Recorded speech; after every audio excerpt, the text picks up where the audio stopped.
Our next item on the agenda is the Exceptional Child Report. And Ms. Precious Sharp. Good evening again. I spoke with you. But I do want to share some things that we have talked about. I talked with Superintendent Schlosser about the program, and coming in with the 7 years of experience, I've had an opportunity to see some things that have worked well, been effective, and I look forward to working with everyone to kind of set those goals and to move forward and to tying those into our 6 big dreams. But the overall mission for the ECE program, and I'm sure we'll be tweaking this as we meet together with the leadership team, and I'll talk about that, but we're going to be working together with all stakeholders to empower individuals and build capacity to ensure students with disabilities in Marion County Public Schools receive focused, intentional, and data-based interventions in an effective and efficient manner to ensure that they can achieve their dreams. Now that is a lot of words, but here's what I'm saying in a nutshell. Okay, I'm going to be working together with staff. One of the very first things we're going to do that we've already started is to build a leadership team, an ECE leadership team, with representation from every school. It'll be a revolving door of communication, of celebrations of the good things that are happening, concerns that we need to address, and then to discuss all the information that comes down from the Kentucky Department of Education that is funneled through the co-op, that then needs to go to the teachers, that needs to get back into the buildings, and we'll do this on a routine basis so we can ensure that consistent communication. I'm very excited to say that we'll be hiring or adding to our program the addition of a school psychologist. This school psychologist will serve as our primary centralized communicator on eligibility and interventions and assessments and all of that type of information so that we can have some good communication on that, and we're looking forward to that.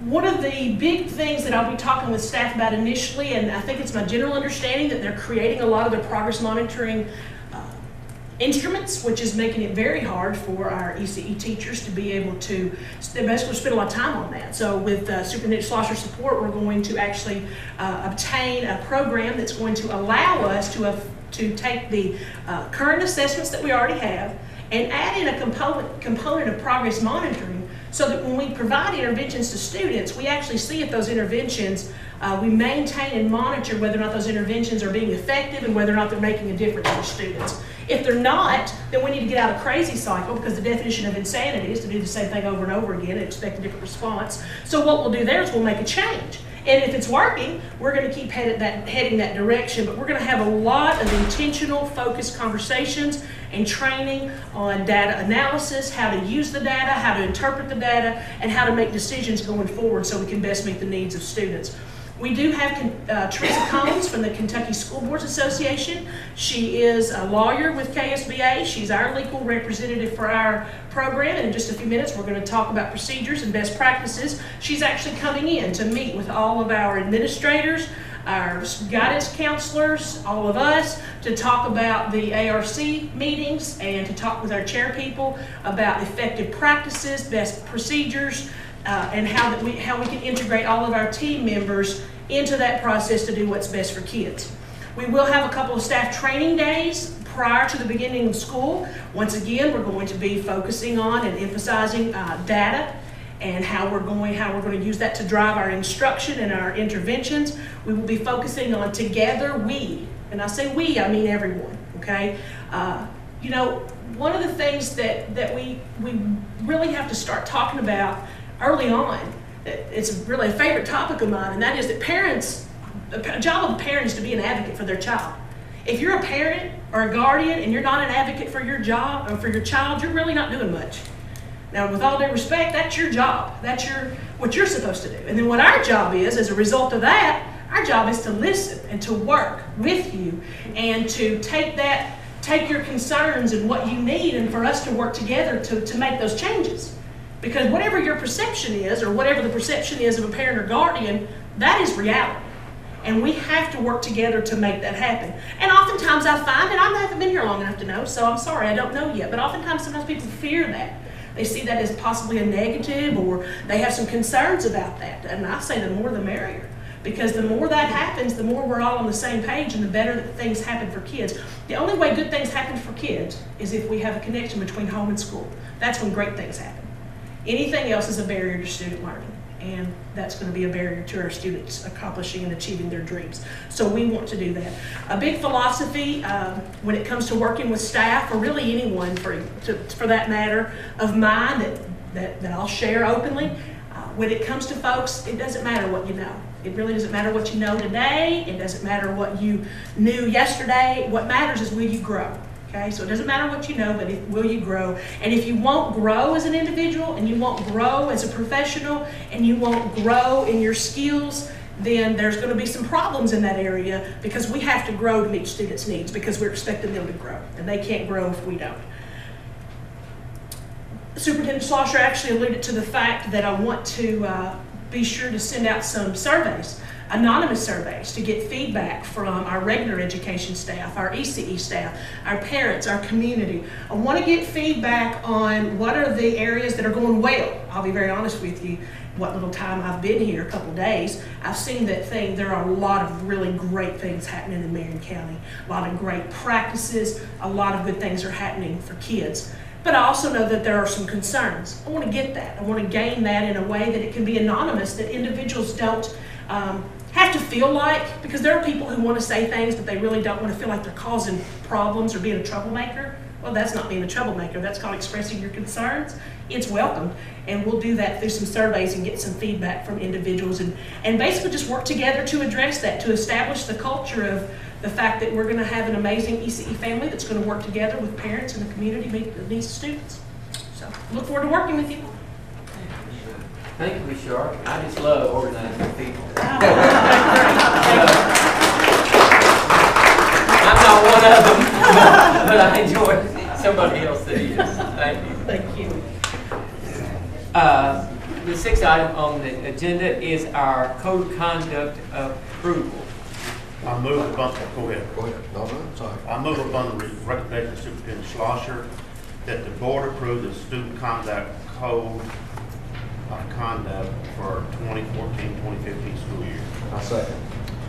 I was on that committee with Mr. Lyons.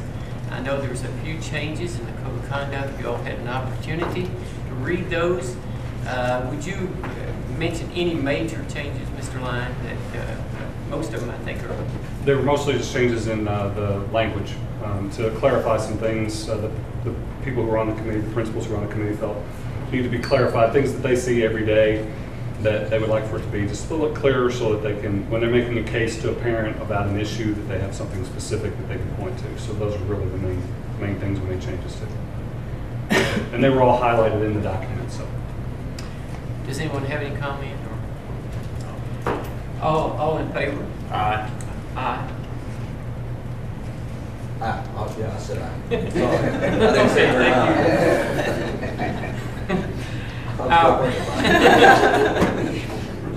Motion approved. Thank you. Our seventh item is the ECE procedures, first reading. Jack in the Box. Good evening, my name's Tracy Sharp. I'm new record reception. Okay, so just a little levity. Through conversation again, I alluded to the fact that Teresa Combs provides legal counsel to us through the Kentucky School Boards Association. And one of the things that we know is the Kentucky School Boards Association provides us with best practices. They pay everybody to go get all the information and decide what's best for students. And our policies and procedures that we currently have in place have served us well. But the thought process here is, let's align ourselves directly with KSBA so that as we work together and as we work with them, that we can all be on the exact same page and we don't have any gray areas that we have concerns about. One of the biggest things that you will notice, this is just a first reading, and we're actually going to reference page 42 if you want to look at page 42. Or I will just share this with you openly and verbally. There are two ways that you can make decisions about a child having a specific learning disability. And one way is looking at a discrepancy model, and basically that's giving them a test and asking, do they meet the cutoff? And if they miss it by 1 point, oh well, amazingly, they don't have a disability. Okay? That's the one way to do it. The other way to do it is the response to intervention model. And that is providing continuous ongoing interventions to meet students' needs and looking to see if they are going to make progress at a rate and at a level that will get them to be commensurate with their peers in a timely fashion. What that allows us to do by choosing that approach, that allows us to ensure, and Superintendent Schlosser and I have discussed this extensively, and the board and Ms. Newcomb and them were already working on this, but to ensure that all students are receiving interventions. And I know principals are working hard on that, but to have a systematic approach to interventions that kind of generates from the central office and kind of goes down that everybody works together on a plan to meet students' needs. Essentially, that just means that all students are going to have their needs met in an individual manner. And what could possibly ever go wrong with that? From there, if we have a student who doesn't respond, we'll change interventions, and we'll do that a couple of times. It's not set in stone because that you don't do it that way, but you look at the student to see what kind of progress they're making, and then if they don't make progress from there, that's when we go on and talk about we need to do further testing. And what we're going to do is we're going to take all the data, we're going to triangulate it, we're going to look at their classroom performance, their assessments, their progress monitoring, their RTI data. We're going to look at everything, and then we're going to determine from that, does this student have a disability? It gives us more information than just that one test score that says, oh, sorry, you didn't make it, come back next year and see if you can do it. And I say that because that's oftentimes how some people feel about it. So that'll be one of the biggest things. Tonight is the first reading. If anyone would like to discuss any of it or have any questions, I would welcome that from anyone. And that's the purpose of the first reading, and then we'll move forward from there. Thank you, Ms. York. 8th on the agenda is the Athletic Training Service Agreement. I make a motion that the board approve the extension of agreement with Kentucky Orthopedic Rehabilitation LLC, KORT, for the 2014-15 school year. I second the motion. Any comment? This is for our athletic training services that we get at the high school. All in favor? Aye. Motion carried. 9th is the SBDM carry forward. I make a motion that the board approve the carry forward of the remaining site-based decision-making funds from 2013-14 school year. I second the motion. All in favor? Aye. Aye. Motion carried. 10 is the PUTS contract. I move upon the recommendation of Superintendent Schlosser that the board approve the parochial transportation contract between PUTS Incorporated and Marion County Board of Education for the 2014-2015 school year in excess of $40,000. I second. All in favor? Aye. Aye. Motion carried. I make a motion. Oh, sorry. 11 is the Marion County Fiscal Court parochial transportation. I make a motion that the board approve the parochial transportation contract between Marion County Fiscal Court and the Marion County Board of Education for 2014-15 school year for a maximum of $40,000. I second the motion. All in favor? Aye. Aye. Motion carries. Item 12 is the community ed building renewal. I move that upon the recommendation of Superintendent Schlosser that the board approve the renewal of the community education program contract for the use of the shop building behind the Marion County Government Center, the Marion County Fiscal Court. I second. All in favor? Aye. Aye. Motion carried.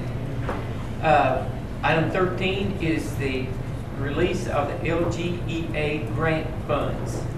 I make a motion that the board approve the release of escrow and distribution of agreement to the Marion County Fiscal Court in the amount of $112,000 for designated funding regarding the LGEA grant. I second the motion. All in favor? Aye. Aye. Motion carried. Item 14 is fiscal year 15 Lincoln Trail District contract. I make a motion that the board approve FY15 contract services with Lincoln Trail District Health Department for employees' medical testing services. I second the motion. All in favor? Aye. Aye. Motion carried.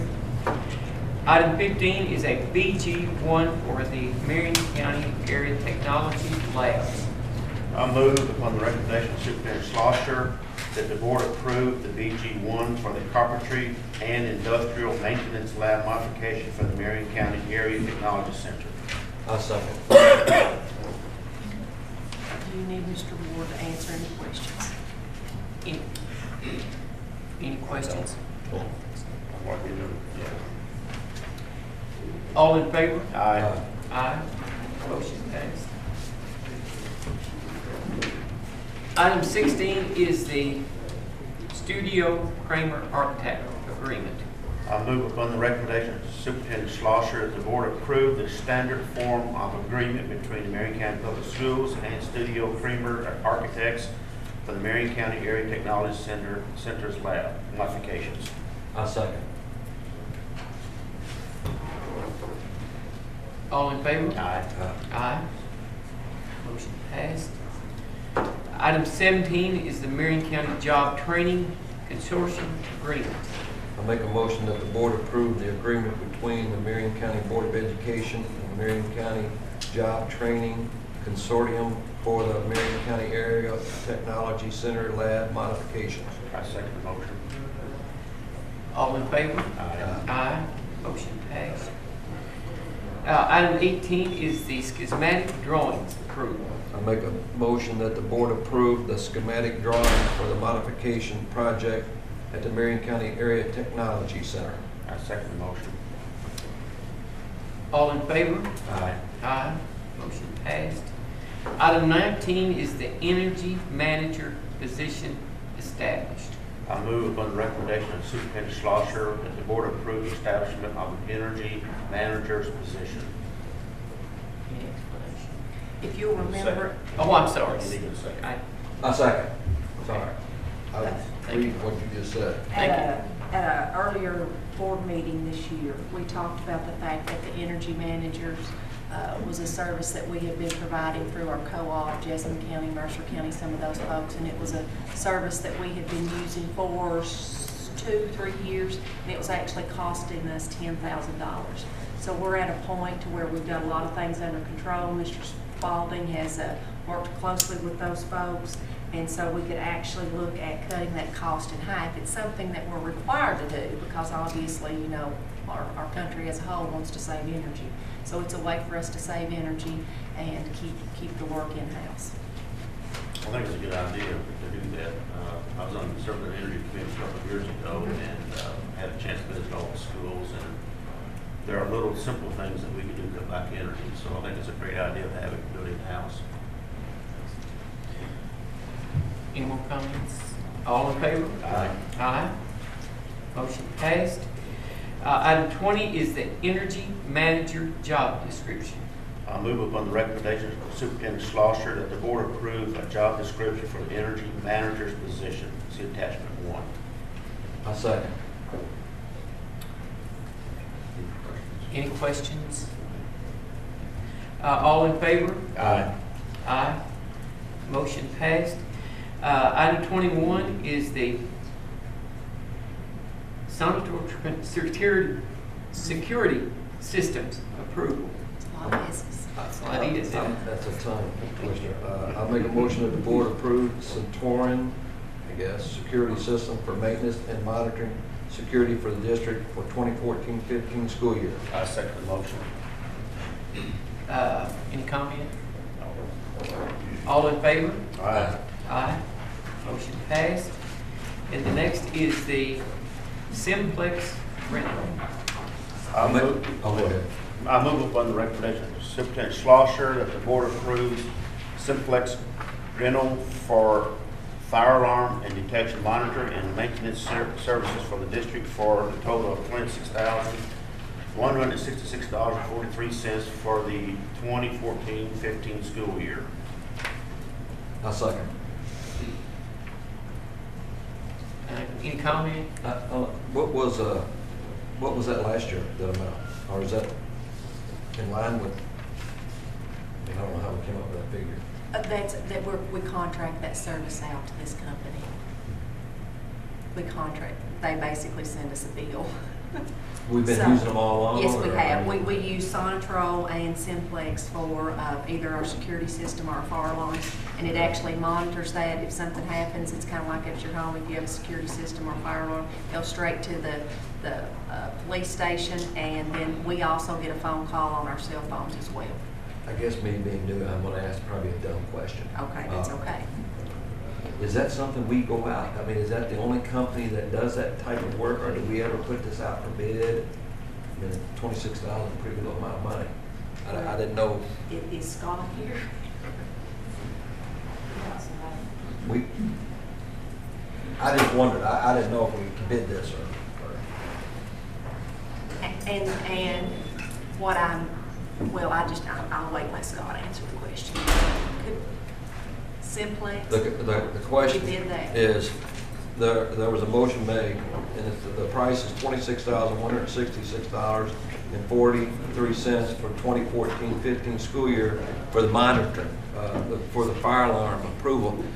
I know I'm new, so the question I have is that the only company that's out there, or do we put this out for bid, or have? We put it out for bid once before, the last time, and a different company came in, and at that time, this for my time, the board went with this other outside company, and they did not have the services to provide the whole contract. So what happened in the process, they had to sub out a lot of that and return it. It cost them more than the original project was going to be. And the other thing, the principals at the time said that when we go with Simplex, regardless if they're doing fire alarm, the sprinkler system, extinguishers or whatnot, they're always going for Simplex. When they had this other company, we had an issue of having different entities there. They weren't familiar with who they were and why they were in their building. So regardless, this is a uniform process with Simplex. I guess the next question is, how long have we been using them? Simplex, we've used it for the past 4 years. 5 years ago when this other company had done it. I didn't know if there was other companies out there that do that type of work, that we might, just seem like a substantial amount of money, 26,000 to monitor. I guess there's a lot more. It has gone up about 0.5% over last year. Last year's was That's 20, not bad. combined was 24,697 versus 26,166, about That was the $1,500. question. That's not bad at all. Yeah. It's only gone up that percent. And it's all inclusive, so that's your fuel and everything. There's no roll out fees and stuff like that on that service one. Any other questions? All in favor? Aye. Aye. Motion passed. Item 23 is the salary schedule revisions. I'll make a motion that the board approve salary schedule revisions for the finance director for $81,611 and the personnel director for $51,000. I second the motion. All in favor? Aye. Aye. Motion passed. Item 24 is the Marion County High School fees for the 2014-15 school year. I'll make a motion that the board approve the Marion County High School fees for 2014-15 school year, attachment 2. I second the motion. I know we've all had an opportunity to look at those. Can we have just a second though, just to kind of glance through this? Sure. I didn't really look at it too close last night, I guess. The email that I sent out was, is if the school charges a fee by board policy, the board has to approve that. So the council does that, and then they send that to you, and then we have to approve that. Now, what Ms. Caldwell and I have been working with Ms. Brady and the high school principal staff is what's going to be some of the purposes for some of those kinds of things. So, I mean, we're working with the high school to make sure that those fees are used appropriately. Okay. All in favor? Aye. Aye. Motion passed. Item 25 is the Heartland Coalition donation. I move upon the recommendation of Superintendent Schlosser that the board approve the $4,000 donation from the Heartland Coalition for the 2014-15 school year. I'll second. I got a question. In the past, we've always come up with $5,000. What was the reason for just $4,000 now? And is it I know we got the former president of the Heartland Coalition is back there. Can you help us out, Shelton? What was your question? The Heartland Coalition is going to give us a donation to $4,000 toward the, I assume this is going to be toward the drug testing. Yes, sir. They've always given us 5,000. Do you know, have any reason why maybe just 4,000 this year? I mean, I'm grateful that they're giving us money. Our contribution was based on a grant, Okay. and grants were nowhere near as much as they have been in the past. So we cut everybody got cut, basically. Okay. And that's the cut, that's it. Okay. All in favor? Aye. Aye. Motion passed. 26 is the Glasgow Calvary FRC field trip approval. I make a motion that the board approve a greater than 100-mile trip for Glasscock and Calvary Family Resource Center to Newport Aquarium on July 18, 2014. I second the motion. All in favor? Aye. Aye. Motion passed. We move down to item 28, which is the consent items.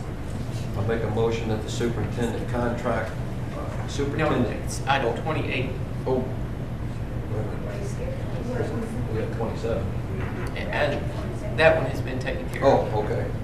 We did that last meeting. We voted at the last meeting. Okay. All right, sorry. That's all right. You did read 28, but I was reading 27. I didn't say 28, the consent items. You confused me. All I'm right. sorry. I make a motion that the board approve the following consent items. I second the motion. Oh, there's a whole bunch of them. I didn't realize there was another whole page. Okay. Does anybody have any questions on any of the consent items?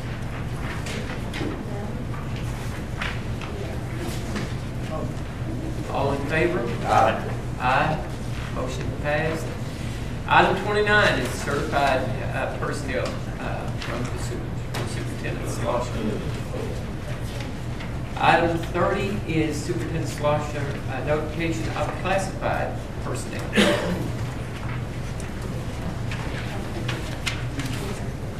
And we come to hearing of delegations. Number 30.